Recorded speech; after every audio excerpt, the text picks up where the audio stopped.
അങ്ങനെ രാവിലെ തന്നെ ഇവർ പ്രാർത്ഥന കേട്ടുകൊണ്ട് ഞാൻ എണീച്ചു. അപ്പോഴത്തേക്കും കൃഷിക്ക് വേണ്ടിയിട്ട് ഇവർ മോട്ടർ ഇട്ടിട്ടുണ്ടായിരുന്നു. ഞാൻ വേഗം തന്നെ കുളിച്ച് ഞാൻ റൈഡ് സ്റ്റാർട്ട് ചെയ്തു.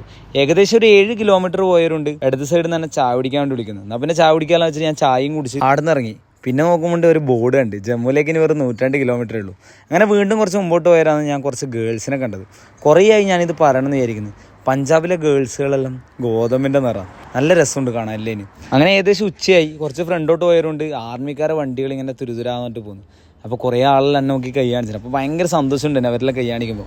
വീണ്ടും കുറച്ച് മുമ്പോട്ട് വരാൻ ഞാൻ ഒരു സങ്കര ഇനം കോയിനെ കണ്ടത്. ഇത് എന്തിൻ്റെ കുഞ്ഞാണാവോ എന്തോ. ഫ്രണ്ട് കാണുമ്പോൾ മോറിസ് പോലെ ഉണ്ട്, ബാക്ക് കാണുമ്പോൾ ജീപ്പ് പോലെ ഉണ്ട്. എന്നാൽ വണ്ടി നോക്കലാണെങ്കിൽ ഓട്ടർഷയും. അങ്ങനെ വീണ്ടും ഞാൻ റൈഡ് കണ്ടിന്യൂ ചെയ്തു. ഏകദേശം ഒരു 5 കിലോമീറ്ററും കൂടി പോയാൽ എനിക്കൊരു ആർമിക്കാരൻ മലയാളീനെ കിട്ടി. അങ്ങനെ ഓരോടെല്ലാം വർത്താനം പറഞ്ഞ് കുറച്ച് മുമ്പോട്ട് പോയ ഒരു പാലം കിട്ടി. ഈ പാലത്തിനപ്പുറം ജമ്മു ബോർഡറാണ്. അങ്ങനെ ഞാൻ ജമ്മുവിലേക്ക് കയറി. ഈടെയാണെങ്കിൽ നമ്മളെ സിമ്മിനൊന്നും റേഞ്ച് കിട്ടില്ല. അങ്ങനെ പ്രീപെയ്ഡ് സിമ്മും നോക്കി ഇങ്ങനെ പോകുമ്പോൾ 2 മലയാളീസിനെ